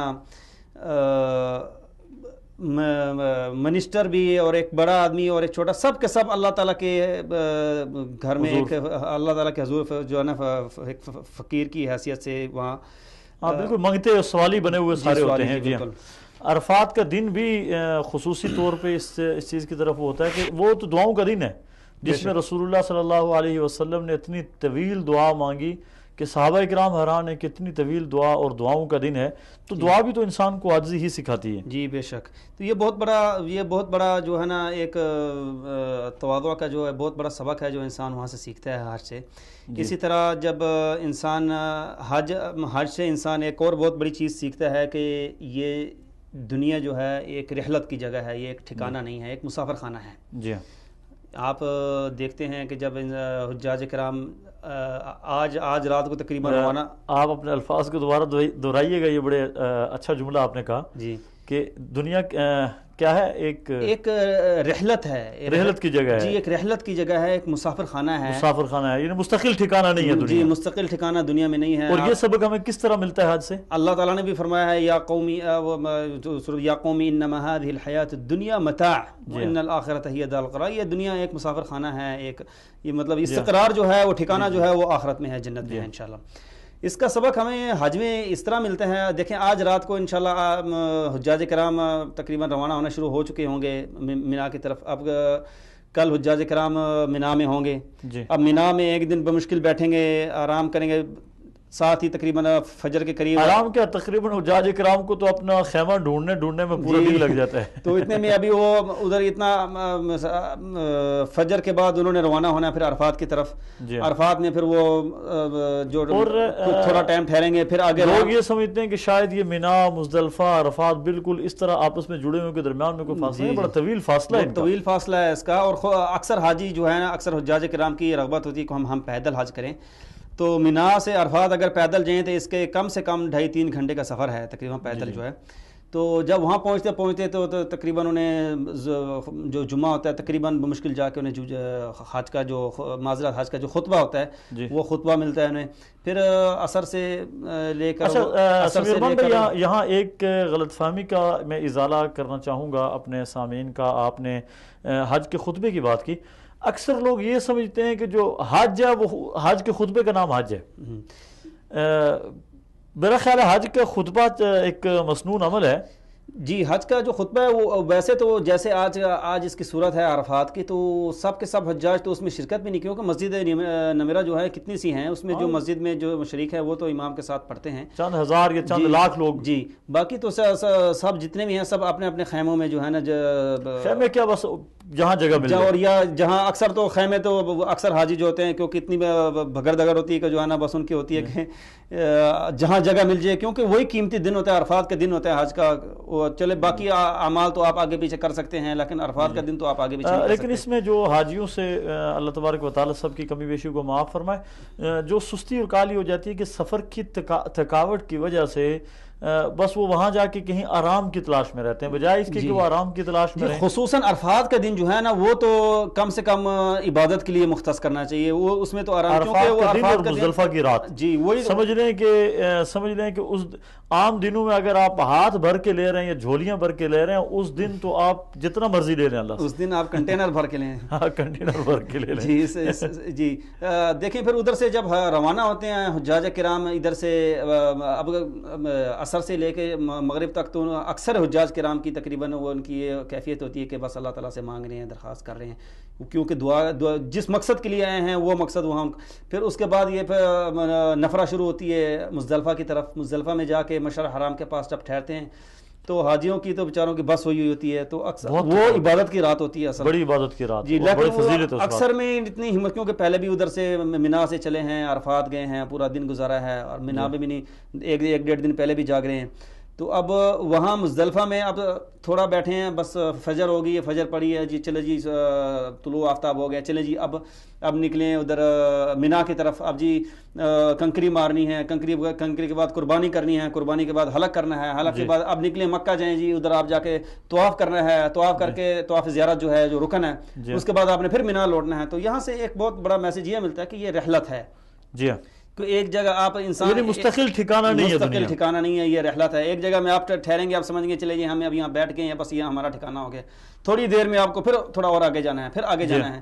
تو یہ بہت بڑا میسج ہے. اسی طرح ہمارے اکثر آپ دیکھتے ہیں پاکستانی حضرات یا انڈین حضرات، مطلب جو دنیا بھر کے لوگ ہیں، دنیا بھر کے لوگ ہیں. اب میں دوسری بات یہ کر رہا ہوں کہ وہ بلونگ پاکستان سے کرتے ہیں، لیکن ابھی رہ رہے ہیں امریکہ میں، رہ رہے ہیں کینیڈا میں، رہ رہے ہیں برطانیہ میں، رہ رہے ہیں جہاں بھی رہ رہے ہیں.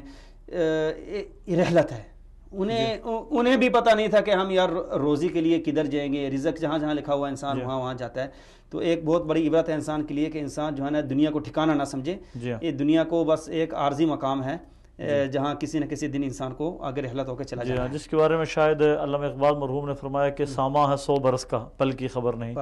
کسی کو اللہ تعالیٰ نے سورۃ الانشقاق میں فرمایا یا ایھا الانسان انک کادح الی ربک کدحا فملاقیہ، کہ انسان تو کیا سمجھتا ہے کہ جب تک تو اللہ تعالیٰ سے ملاقات نہیں کرے گا تب تک تو محنت میں ہے، مشقت میں ہے. تو یہ مشقت، محنت اور یہ دنیا میں رہے گی.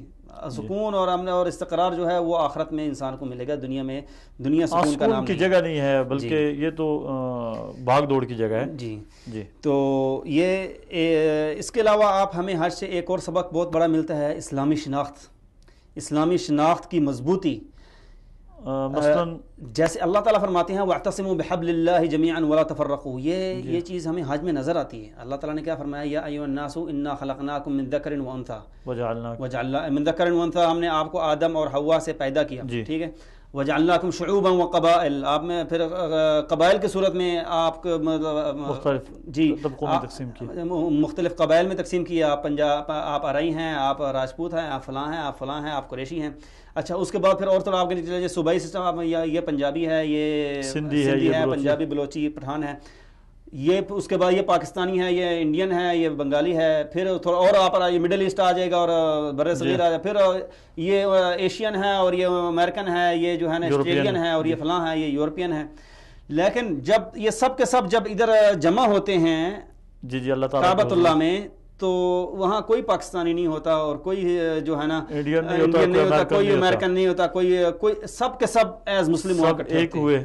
یہ تصدیق ہے حضرت ابراہیم علیہ السلام کی دعا کی، جب انہوں نے فرمایا ربنا وجعلنا مسلمین لک ومن ذریتنا امۃ مسلمۃ لک وارنا مناسکنا وتب علینا، کہ اللہ ہمیں مسلمان بنا، مسلمین لک ومن ذریتنا، اور ہماری ذریت میں سے، ہماری اولادوں میں سے بھی ایک امت بنا مسلمانوں کی، امۃ مسلمۃ لک وارنا مناسکنا، اور ہمیں اس گھر میں یہ مناسک ہوتے ہوئے دکھا، جو کہ آج ہم دیکھ رہے ہیں، ساری کائنات دنیا دیکھ رہی ہے کہ آج وہی مناسک ہزاروں سال سے آج ہر سال وہی جو ہے الحمدللہ وہ مناسک ہو رہے ہیں.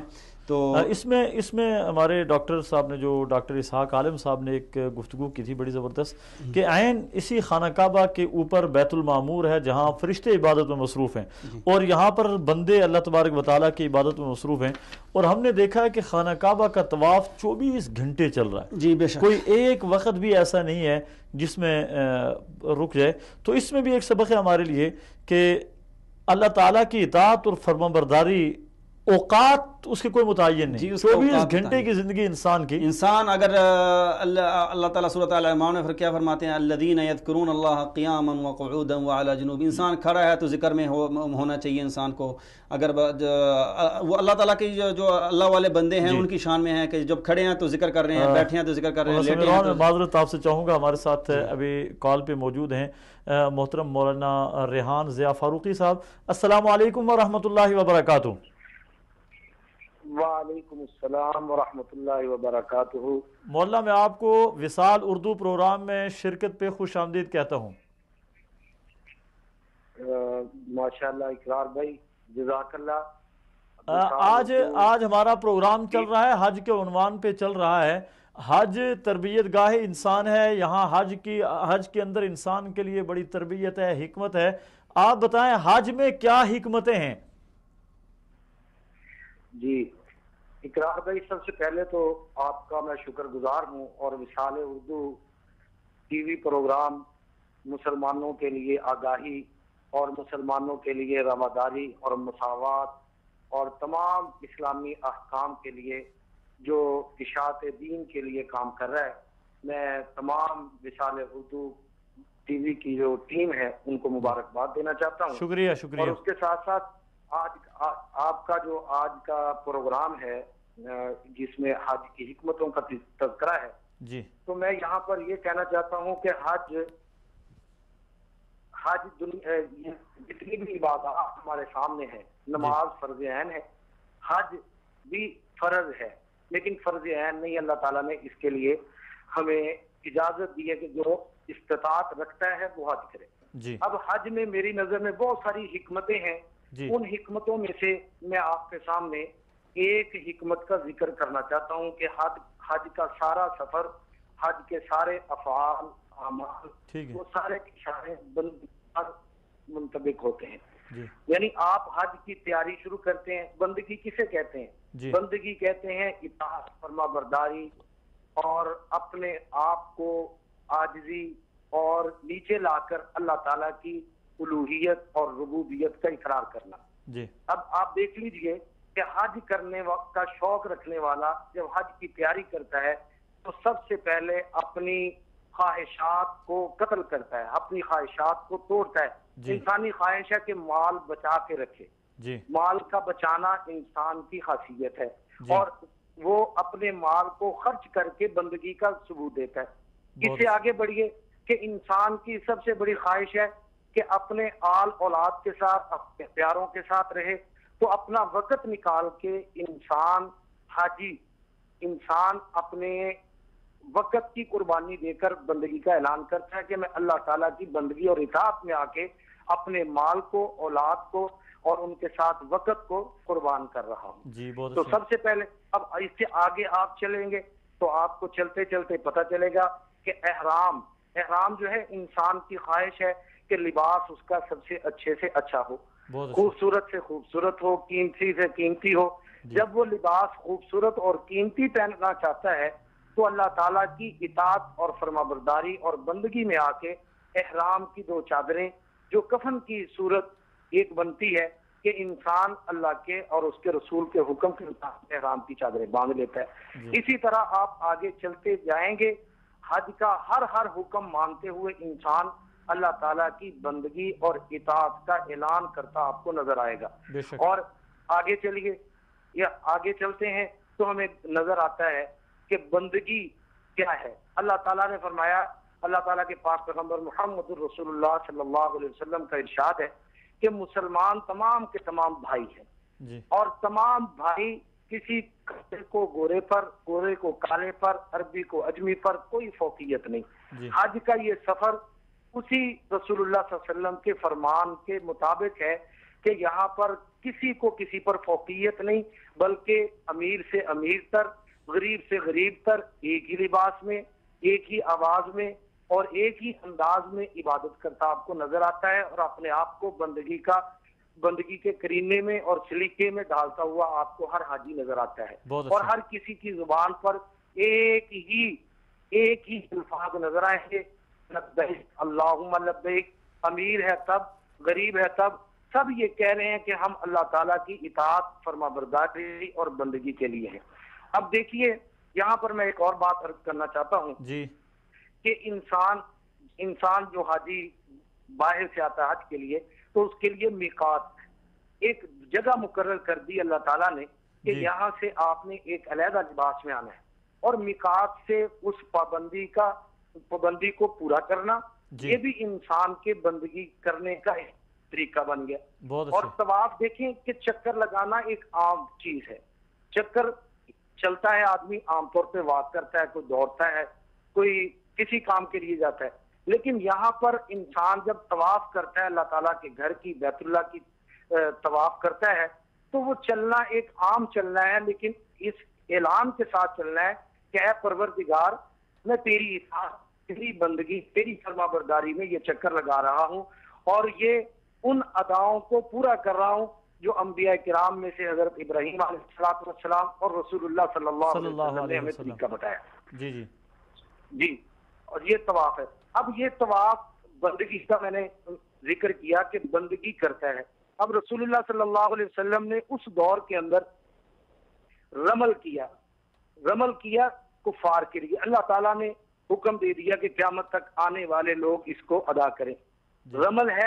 رمل طواف کرتے ہوئے پہلے 3 چکر میں ذرا اکڑ کے چلنا، ذرا روب سے چلنا، تاکہ کفار کو اس دور میں بتانا تھا۔ اللہ تعالیٰ نے رسول اللہ صلی اللہ علیہ وسلم کے صحابہ اور رسول اللہ صلی اللہ علیہ وسلم کے اس عمل کو حاجیوں کے لیے ایک سنت قرار دے دیا۔ مولانا یہ رمل کی کیا حکمت آپ نے بیان فرمائی، ذرا دوبارہ فرمائیے گا۔ رمل کی حکمت یہ ہے جو فقہاء کرام اور محدثین نے لکھی ہے کہ جب صلح حدیبیہ کے بعد رسول اللہ صلی اللہ علیہ وسلم عمرے کے لیے لے کے آئے سب کو، صحابہ کرام کو، تو اس وقت کفار کی طرف سے یہ بات آ رہی تھی کہ صحابہ کرام مکہ کی فضا کو چھوڑ کر مدینہ چلے گئے، وہاں کی فضا ان کو موافق نہیں، یہ کمزور ہو گئے، ان کی طاقت کمزور پڑ گئی ہے۔ تو اس لحاظ جب یہ باتیں رسول اللہ صلی اللہ علیہ وسلم کے علم میں آئیں، تو رسول اللہ صلی اللہ علیہ وسلم نے صحابہ کرام کو حکم دیا کہ آپ تمام حضرات جب طواف کریں تو ذرا پہلوانوں کی طرح اکڑ کے چلیں۔ اب عاجزی سے چلنا یہ اللہ تعالیٰ کا حکم ہے، لیکن طواف کے جو رمل کے چکر ہیں ان میں اکڑ کے چلنا یہ بھی بندگی ہے۔ کبھی عاجزی سے چلنا بندگی ہے اور کبھی اکڑ کے چلنا بندگی ہے۔ تو رسول اللہ صلی اللہ علیہ وسلم کے اس عمل کو اللہ تعالیٰ نے جاری کیا، اور اسی طرح صحیح ہے۔ صحیح کے دوران آپ دیکھ لیں کہ بندگی کا انداز اللہ تعالیٰ نے کس طرح اختیار کروایا کہ صفا سے لے کر مروہ تک، مروہ سے لے کر صفا تک، میلین اخضرین میں ذرا تیزی سے چلنا ہے، اور چلنے والی وہ اماں ہاجرہ ہیں کہ جو خاتون ہیں۔ اب دیکھیے اللہ تعالیٰ نے اس میں بھی بندگی کا انداز کیسے بنایا کہ وہاں پر چکر تو لگائے ہیں خاتون نے، لیکن اللہ تعالیٰ نے مردوں پر بھی یہ کر دیا۔ اب خاتون وہاں سے میلین اخضرین سے جلدی سے چلتی ہیں اپنے بیٹے کی محبت میں، تو اللہ تعالیٰ نے اس ادا کو قیامت تک جاری کر دیا، اور جاری کرتے ہوئے مردوں کے لیے یہ حکم دے دیا کہ آپ نے یہاں سے تیزی سے چلنا ہے، اور خواتین کے لیے وہ تیزی نہیں ہے۔ میں سمجھتا ہوں کہ میلین اخضرین پہ جو مردوں کو حکم ہے تیز چلنا ہے اور عورت کو حکم ہے آہستہ چلنا ہے، اس میں انسان نے جو عورت کو احترام دیا اس کا ایک بہت بڑا سبق موجود ہے۔ جی اسلام نے جتنا عورت کو مقام دیا اور احترام دیا، دنیا کے کسی مذہب نے، کسی کلچر نے، کسی تہذیب نے عورت کو وہ مقام نہیں دیا۔ اب آپ صحیح کو لے لیں کہ عورت کا عمل ہے حضرت اماں ہاجرہ کا، اس کے لیے مردوں کو حکم دیا، اور تیز چلی تھی، لیکن یہاں پر تیز چلنا مردوں کے لیے قرار پایا۔ تو اللہ تعالیٰ نے اس عورت کی سنت کو مردوں کے لیے قرار جاری دے کر فرما دیا، عورت بہت کے اچھا۔ مقام کو واضح کر دیا، جاری کر دیا۔ اب اس سے آگے آپ چلتے ہیں تو مینا کا مقام ہے، تو حجاج کرام، اللہ تعالیٰ نے مجھے بھی حج کا موقع دیا، اللہ تعالیٰ تمام مسلمانوں کو حج کا آمین۔ موقع فراہم کرے اور بار بار یہ موقع عنایت فرمائے۔ تو مینا کے اندر خیمے لگے ہیں، امراء ہیں، وزراء ہیں، حاکم ہیں، سارے بندگی کرتے ہوئے ان خیموں میں پڑے ہیں۔ کوئی فٹ پاتھ پہ ہے۔ تو میں بات سن رہا تھا مولانا صاحب کی، تو وہ کہہ رہے تھے کہ اس میں مساوات ہے، بالکل مساوات کے ساتھ بندگی کا ایک انداز ہے۔ حاجی جب وہاں پر جاتا ہے، وہاں پر آدمی اپنے گھر میں رہتا ہے تو اس کو کوئی کھانا پوچھنے والا ہے، کوئی پانی پوچھنے والا ہے، کچھ کرنے والا ہے، لیکن یہاں بندگی کا انداز ہے کہ جتنے دن یہاں مینا میں قیام کرنا ہے تو آدمی نے سارا کچھ خود کرنا ہے، اور کھانے پینے کے لیے کوئی پوچھنے والا نہیں ہے، خود بخود سارا کچھ کرنا ہے۔ یہ بھی ایک بندگی کا انداز ہے۔ اس سے آگے چلیے کہ ایک چٹیل میدان ہے عرفات کا، اب اس کی بظاہر کوئی حقیقت نہیں ہے۔ اللہ تعالیٰ نے فرمایا کہ یہ عرفات کا میدان ہے، جو عرفہ کے دن یہاں پر کھڑا ہوگا حج اس کا ہو جائے گا۔ اب انسان بندگی کرتے ہوئے، حاجی بندگی کرتے ہوئے عرفہ کے دن وہاں پر موجود ہوتا ہے، اور موجود رہ کر وہاں پر اللہ تعالیٰ کی بندگی کرتے ہوئے سارا دن گزارتا ہے۔ تو حج کرتے ہوئے یہ عرفات کا میدان ہے، وہاں پر سارا دن التجا، آہوزاری اور رب العالمین سے اپنے لیے، قوم کے لیے اور تمام دنیا کے لیے مانگتے ہیں۔ اور مسلمانوں کے بارے میں شدت اختیار کی جاتی ہے۔ اگر انسان سلیم فطرت سے مسلمانوں کا مطالعہ کر لے تو آپ دیکھیں گے کہ اسلام اور مسلمانوں کے جو امام ہیں وہ صرف مسلمانوں کے لیے نہیں بلکہ پوری دنیا کے لیے امن اور آسودگی کا پیغام لاتے ہیں، بلکہ دعائیں کرتے ہیں کہ پروردگار عالم ساری کائنات کے اندر امن کو قائم فرما دے، بہت شکریہ، ساری کائنات کے اندر تیری بندگی کر۔ جی مولانا، وقت ہمارے پاس کم ہے، آپ کا بہت شکریہ، آپ کے مشکور ہیں، آپ نے ہمیں جوائن کیا، آپ ہمارے پروگرام میں آئے، اللہ تعالیٰ آپ کو جزائے خیر نصیب فرمائے۔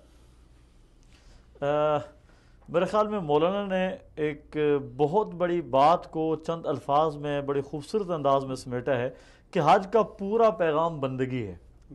کوزے میں دریا بند کر دیا۔ جی، کوزے میں دریا کو بند کر دیا کہ حج کا پورا پیغام بندگی ہے، اور حج کے جتنے اعمال ہیں ان میں انسان بندگی سیکھتا ہے۔ اگر ہم تھوڑا سا کھلے الفاظ میں حج کے پیغام کو پنجابی زبان میں لیں تو حج یہ سکھاتا ہے کہ بندے دے پتر بن کے رہو۔ جی بے شک۔ دیکھیں، حج میں ہمیں بہت سارے معجزات نظر آتے ہیں۔ جی، آپ دیکھتے ہیں اللہ تعالیٰ نے سورۃ البقرہ ہے غالباً، ان اول بیت وضع للناس للذی ببکۃ مبارکا وہدی للعالمین جی، فیہ آیات بینات، آل عمران، جی، سورۃ آل عمران ہے، فیہ آیات بینات مقام ابراہیم۔ جی، یہ معجزات میں سے آپ دیکھیں، یہ مطلب حضرت ابراہیم علیہ السلام جو کہ ہم نے حج سے سیکھے ہیں، یہ معجزات حضرت ابراہیم علیہ السلام کا جو مقام ہے، مقام ابراہیم جو آج بھی موجود ہے مکہ مکرمہ کعبۃ اللہ میں، تو یہ ایک معجزہ ہے جو آج تک اس کی نشانی موجود ہے۔ یہ ایک کرین نہیں تھی، ایک جدید دور کی کوئی مشینری نہیں تھی کہ جو ان کے حکم سے اوپر جا رہی ہے اور ان کے حکم سے نیچے آ رہی ہے، کعبۃ اللہ کی تعمیر ہو رہی ہے، ٹھیک ہے، مقام ابراہیم ہے۔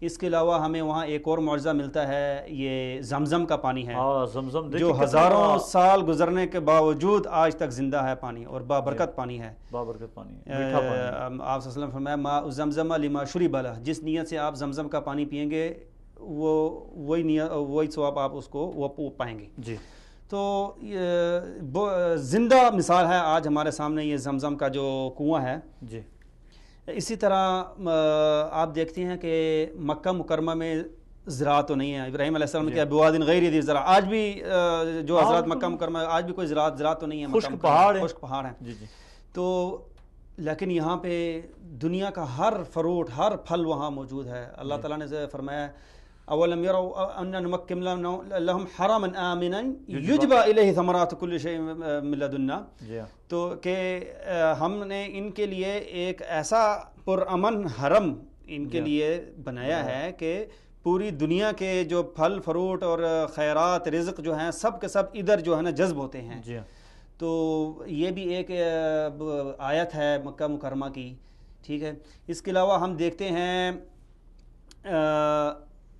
حج میں اکثر آپ دیکھتے ہیں کہ بہت ضعیف لوگ، ضعیف العمر لوگ ہیں، جی عاجز لوگ ہیں، لیکن جب بڑی بڑی عمر کے 80 90 سال کے جو چلنے سے قاصر ہیں، لیکن طواف میں آپ نے بہت دیکھے ہوں گے کہ جو اتنی ہمت ہے کہ طواف کر رہے ہیں. آپ بھی ہماری اپنی نظر میں ایسے 20 لوگ موجود ہیں کہ جن کی آمد کا جب ہمیں اطلاع ہوئی کہ وہ خانہ کعبہ اللہ تبارک و تعالیٰ نے بلا لیا، تو بظاہر ہمیں یہ لگتا تھا کہ وہ عمرے کے قابل نہیں، طواف کے قابل نہیں، سعی کے قابل نہیں. اللہ تعالیٰ جب واپس تشریف لاتے ہیں تو پتہ چلتا ہے جی کہ چل کے کیا سارا. جی تو وہ یہ ہمت اللہ تعالیٰ نے انہیں دی ہے، اللہ تعالیٰ ہمت دیتے ہیں، تو یہ بھی ایک کرامت ہے. بالکل آیات ہیں، آیات بینات ہیں اللہ تبارک و تعالیٰ. اسی طرح اگر آپ مینا میں چلے جائیں، اب مینا میں یوم النحر میں کتنے قربانیاں، لاکھوں جانور ذبح ہوتے ہیں. تو آپ کو 30 لاکھ حج کر رہے ہیں تو 30 لاکھ قربانیاں. جی تو اس میں ایک چیل بھی آپ کو نظر نہیں آئے گی. یہ بھی ایک آیت ہے اللہ تعالیٰ کی. مینا میں ایک مچھر آپ کو نظر نہیں آئے گا، ایک چیل آپ کو نظر نہیں آئے گی مینا میں.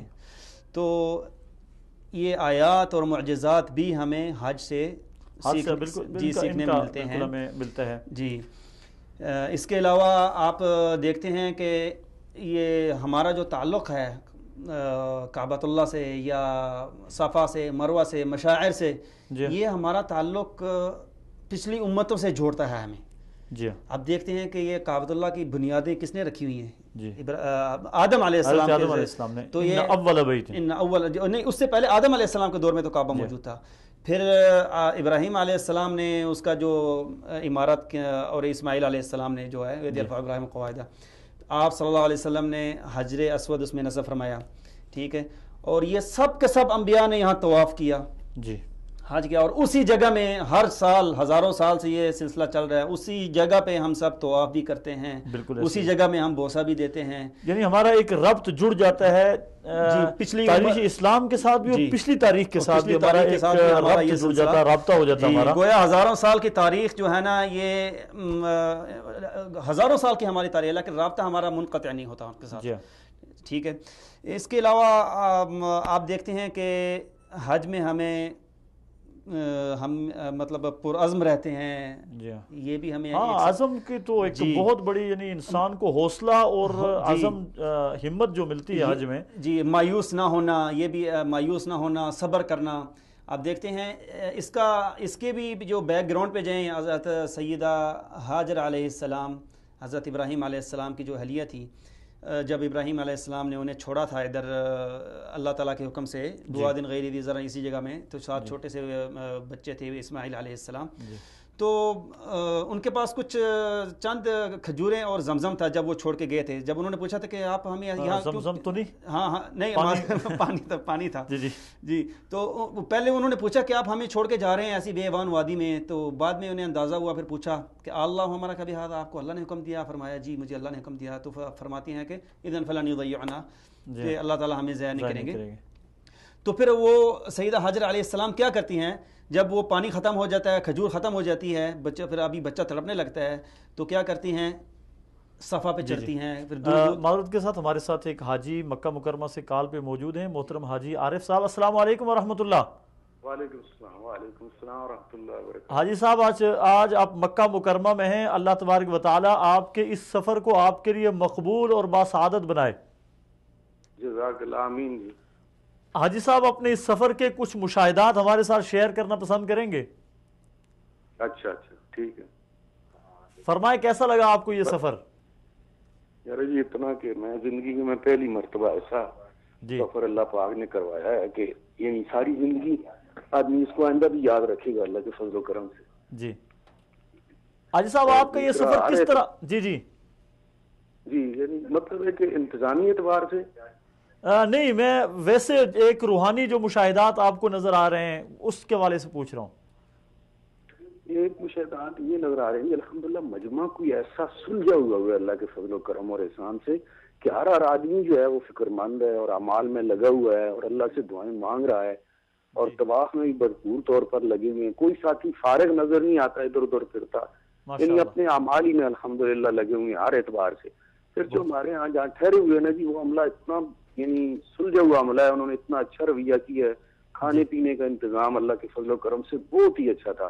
اتنی ترتیب میں نے تو سنی بھی نہیں کبھی کسی حاجی سے پہلے کہ جتنا انہوں نے مطلب ہے ہمیں سہولتیں دیں اور پھر ہماری رہنمائی فرمائی اور پھر ہر طرح سے ہمارے ساتھ جو رویہ اخلاقی اعتبار سے اور ضروریات ہماری ہر قسم کی ہمارے دروازے پر پوری کی ہیں اور بڑے اچھے انداز میں یعنی ہمارے ساتھ معاملہ کیا. یعنی بتا نہیں سکتے ہم, یعنی آپ کو دل کی بات کہ جتنا یعنی حج میں اس دفعہ ہم نے دیکھا گویا ہم زندگی کے سب سے بہترین دن ہم گزار رہے ہیں, اور ایسے جیسے جنت کا سما ہے ویسی کیفیت اللہ کے فضل و کرم سے محسوس ہوئی ہے.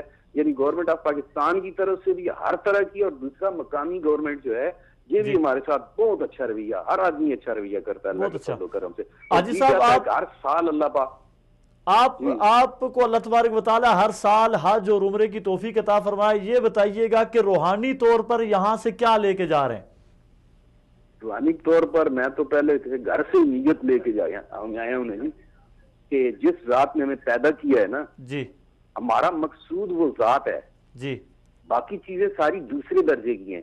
ہم اس لیے وہ ایک ایسی بات محسوس نہ فرمائیں کہ وہ صابری کو وال تھا نا, صابر کو امجد صابری, جی جی, یعنی وہ پاکستان کا جو ابھی شہید کر دیا گیا ہے, جی جی, اس نے ایک جملہ اپنی اس میں غزل میں اس میں کہا تھا کہ آئے تیرے در پر کچھ لے کے جائیں گے نا. جی جی, یعنی یقین جانے اس نے اتنا رلایا ہے اور اس کی بھی یاد آئی ہے اور اس کے لیے بھی دعا کی ہے کہ واقعی ہم یہاں سے تو کچھ لینے کے لیے آئے ہیں, اور کیا لینے کے لیے آئے ہیں, ہم اللہ کو لینے کے لیے آئے ہیں. ہماری زندگی کا مقصد اللہ کی ذات ہے, اسی خوشنودی ہے کہ وہ ہم سے راضی ہو جائے اور ہمیں پورے دین پر اور ساری ہماری زندگی اللہ درست کر دے. ہر مسلمان کو اس پر لے آئے کہ بھئی کتنی اللہ نے دین میں خیر اور آج کے اندر کتنی برکات اللہ پاک میں, یعنی کیا بتائیں دل کی کیفیت تو اللہ ہی جانتا ہے کہ ہم بیان نہیں کر سکتے, ورنہ ہم کہتے ہیں کہ یہاں سے جائیں نہ کسی حال میں, لیکن چونکہ ایک اللہ کی طرف سے حکم ہے پورا کرنا ہے. اور پھر انشاءاللہ اللہ پاک سے دعا مانگتے ہیں کہ اللہ دوبارہ بلکہ بار بار ہمارے اہل و عیال کو, ہمارے سارے اور دیگر ساتھیوں کو بھی اللہ بار بار. حاجی صاحب آپ کیا سمجھتے ہیں کہ یہ حج آپ کی زندگی میں ایک انقلاب برپا کر دے گا؟ الحمدللہ اللہ کے فضل و ہم نے تو مرتے دام تک نیت کی ہے جی, اللہ کو نہیں چھوڑیں گے کسی حال میں, بہت اچھے, ہر دم اسی کی طرف متوجہ ہوں گے, ہر حال میں اس کو راضی کریں گے اور اس کی محبت کو دل میں بسا کے نا زندگی بسر کریں گے. بہت اچھے. آپ کو اس سفر میں مغلوب حاجی صاحب آپ کو اس سفر میں بڑی سہولیات دستیاب رہیں, خدا نہ خواستہ یہ سہولیات آپ کو نہ ہوتی اور خدا نہ خواستہ آئندہ دنوں آنے والے دنوں میں آپ کو یہ سہولیات دستیاب نہ ہوں, تب بھی آپ کے اندر جذبہ موجود ہے قربانی کا؟ اللہ کا فضل ہے جی, اللہ کا. آج تو دیکھو یہ تو اللہ کی طرف سے آسانی ہو گئی, لیکن وہ چیز تو اپنی جگہ ہے, اس کو تو نہیں آدمی چھوڑ سکتا کسی حال میں. وہ تو ہر حال میں کریں گے, چاہے تکلیف ہو یا چاہے سہولت ہو, چاہے جان تک جاتی ہو. تو یہ تو ایسا سفر ہے جس طرح ابراہیم علیہ السلام نے وہ کچھ کر کے دکھایا کہ یعنی ساری دنیا آخر تک یاد کرے گی کہ اپنے بیٹے کو اور اپنی بیوی کو ایسے لکو دک میدان میں جہاں سنگلاخ وادیوں کے اندر جانا, پانی نہ اور کچھ نہ اور, یہاں تو ہمیں ہر مسلمان کو چاہے جان بھی جاتی ہوئی ہے تو کسی حال میں اس کو نہیں چھوڑ سکتا, چاہے سہولت ملے یا نہ ملے. بہت شکریہ حاجی صاحب, اللہ تعالیٰ آپ کو جزائے خیر نصیب فرمائے, اللہ تعالیٰ آپ کے اس سفر حج کو اپنی بارگاہ میں قبول فرمائے.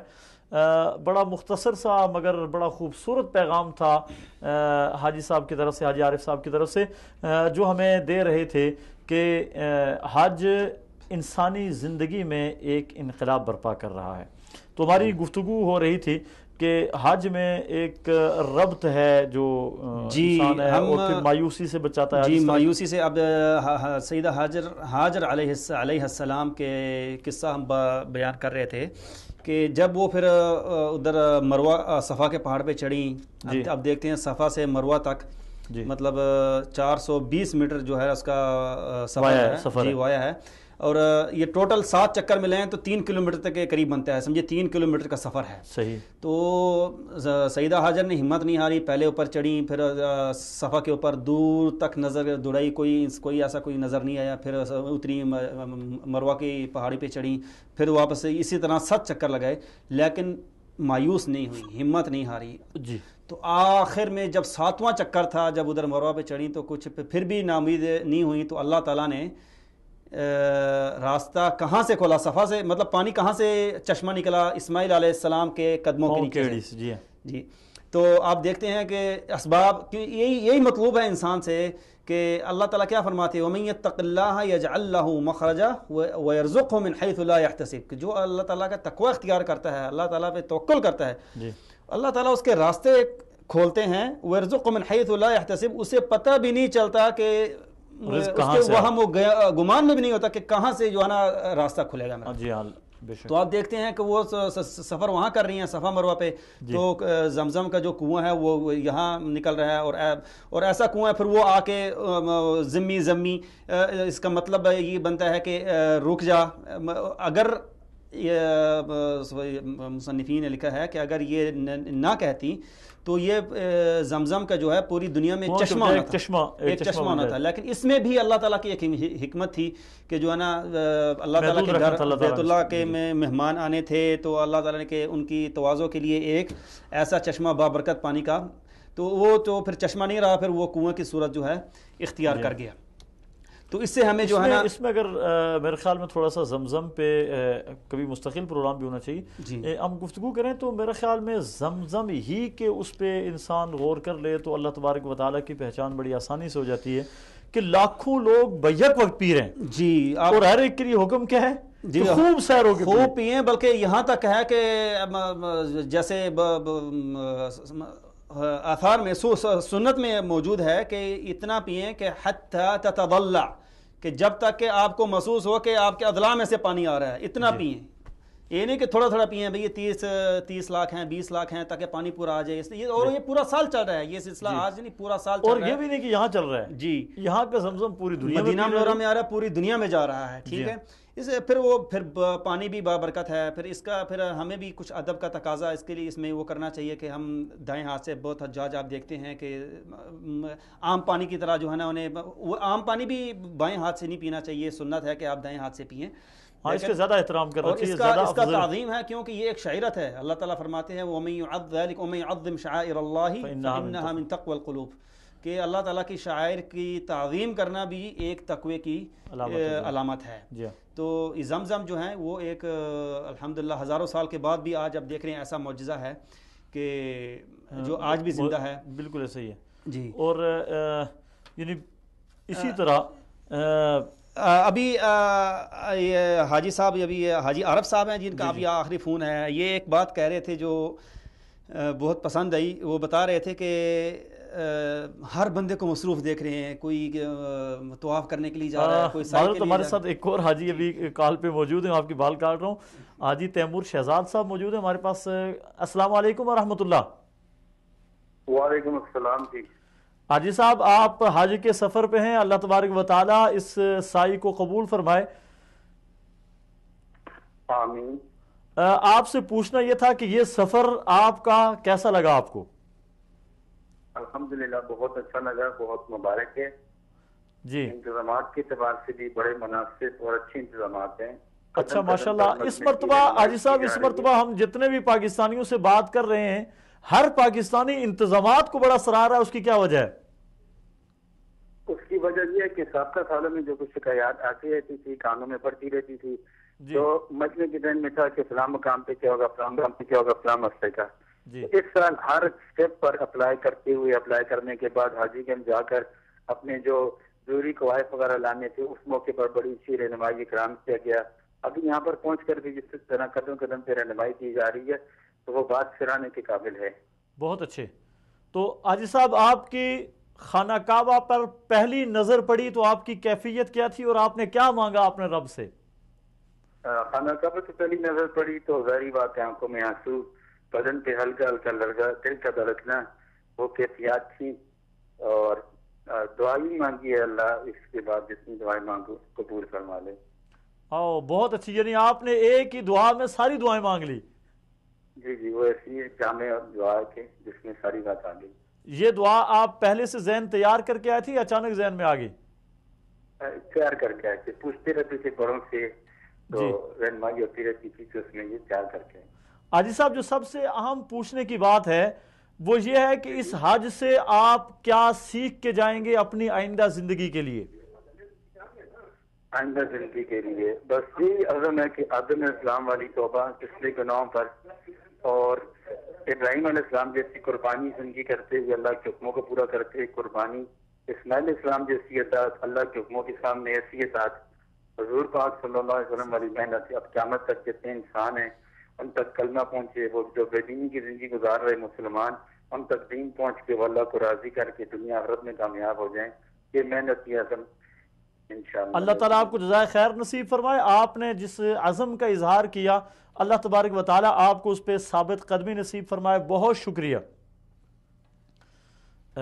حاجی صاحب عام سفر میں اور ہماری وصال اردو کی یہ خاصیت ہے کہ ہم مختلف حجاج اکرام کے ساتھ گفتگو کرتے ہیں اور ان کے آئندہ زندگی کے جو انقلابی اقدامات ہیں تو اس پہ حاجی صاحب نے بڑی خوبصورت دو لفظی بات تھی حاجی صاحب کی کہ میں حضرت ابراہیم علیہ السلام جیسا اعظم اور حضرت اسماعیل علیہ السلام جیسی قربانی اور حضور پاک صلی اللہ علیہ وسلم کی محنت، یعنی آپ صلی اللہ علیہ وسلم نے کہا تھا کہ جو دین ہے وہ ہر کچے اور پکے مقام تک پہنچے گا، تو اس کا عزم لے کے جا رہے ہیں. تو ماشاءاللہ ایک حاجی کو آپ کیا سمجھتے ہیں یہاں سے کن عزائم کے ساتھ واپس لوٹنا چاہیے؟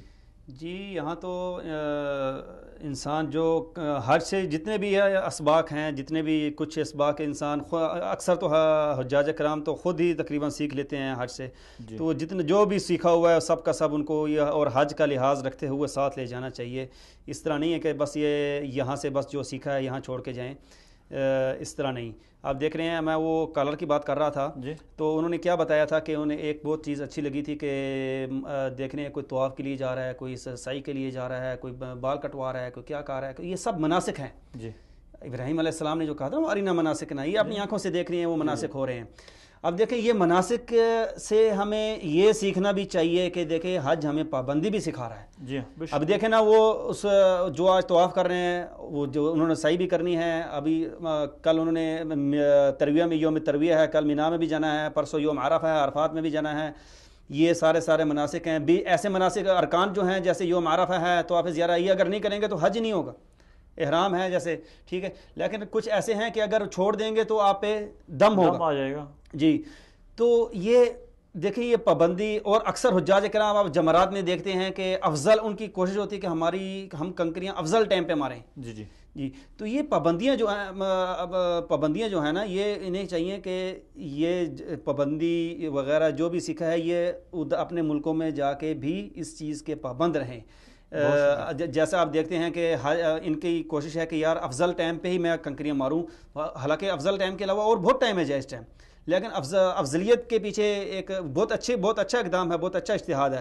لیکن اس اجتہاد پہ ادھر بھی قابو رہنا ہے. پاکستان میں کیا ہوتا ہے یا پوری دنیا میں مختص نہیں کرتا کسی ملک کہ وہاں اذان کا ٹائم ہوتا ہے تو چلیں یار نماز ادھر ہی پڑھ لیں گے یا تھوڑا بعد میں پڑھ، وہاں بھی افضلیت کے لیے یعنی وہاں تکبیر اولیٰ کے ساتھ پڑھنے کے وہاں بھی افضلیت کے جیسے یہاں افضلیت پہ پورا اترنا چاہتے ہیں ادھر بھی افضلیت پہ پورا اترنا چاہیں. تو یہ بہت بڑا شکریہ محترم سمیع الرحمان صاحب، آپ ہمارے پروگرام میں تشریف لائے، آپ نے بڑی قیمتی گفتگو کی. ناظرین محترم، حج ایک بہت بڑی عبادت ہے، بڑی مشقت والا عمل ہے، اور یہاں آنے والے بندے کو کیا اسباق حاصل کرنے چاہیے، اس عنوان پہ آج ہمارے جتنے بھی مہمان تھے ہر ایک نے ماشاءاللہ بہت اچھی گفتگو کی.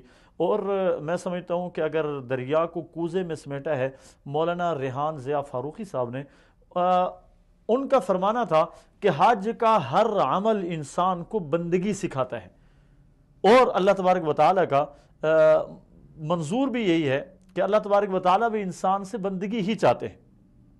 اللہ تعالیٰ کا مقصود بھی یہ ہے کہ انسان اللہ تبارک و تعالیٰ کی بندگی میں آ جائے، اللہ تعالیٰ کو اپنا رب مان لے اور خود اللہ تعالیٰ کا بندہ بن کر رہ جائے. اور بندہ کس طرح بنے گا کہ اللہ کی مان کر چلے جو اللہ تبارک و تعالیٰ نے احکام نازل کیے. اور ایک حاجی کو چاہیے کہ اس کی حج کی پہلے والی اور بعد والی زندگی میں بالکل واضح فرق ہونا چاہیے.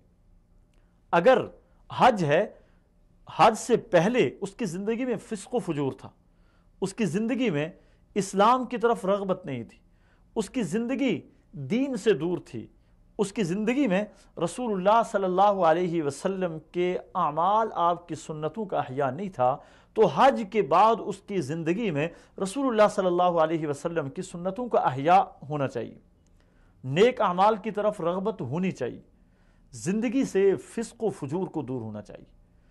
جس حاجی کے حج نے اس کی زندگی میں یہ انقلاب برپا کر دیا، وہ سمجھ لے کہ اس کو تو اللہ تعالیٰ نے قبول فرما لیا. ہم یہاں یہ تو نہیں کہہ سکتے کہ جس نے فسق و فجور نہ چھوڑا اس کا حج مقبول ہے یا نہیں ہے، لیکن جس نے فسق و فجور کو چھوڑ دیا، زندگی میں انقلاب برپا ہو گیا، یقیناً اس کا حج قبول ہو گیا. اسی لیے یہی حج اس کی زندگی میں انقلاب کا ذریعہ بنا ہے، اس حج نے اس کی زندگی میں ایک انقلاب پیدا کر دیا ہے۔ تو حج میں ہمارے لیے جو بے شمار اسباق تھے، آج ہمارے معزز مہمانوں نے آپ کے سامنے ان کی وضاحت کی ہے۔ اللہ تبارک و تعالی ہمیں نیک اعمال کرنے کی توفیق نصیب فرمائے۔ حج اور عمرہ اللہ تعالیٰ بار بار ہم میں سے ہر ایک کو نصیب فرمائے، اور اللہ تعالیٰ ان مقدس مقامات کا احترام بھی ہمیں نصیب فرمائے۔ والسلام علیکم ورحمۃ اللہ وبرکاتہ۔